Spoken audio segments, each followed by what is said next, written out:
Hello, നമസ്കാരം.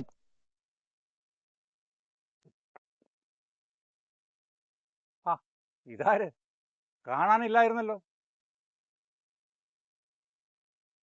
ഓ, ഞാനൊന്ന് ഡൽഹി പോയായിരുന്നു. മാപ്പറി അദ്ദേഹം മുഖ്യമന്ത്രിയെ തെരഞ്ഞെടുക്കാൻ പോയതാണോ? നമ്മുടെ തലവര ആരെന്ത് കാണിച്ചാലും റിപ്പോർട്ട് ചെയ്യണ്ടേ?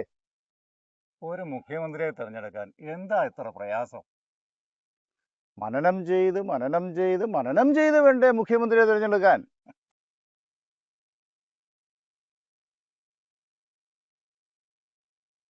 ലക്ഷണം കണ്ടിട്ട് ഖനനം ചെയ്ത് ഖനനം ചെയ്ത് ഖനനം ചെയ്ത ആ മുഖ്യമന്ത്രിയെ തെരഞ്ഞെടുക്കുന്നെന്നാ തോന്നുന്നത്.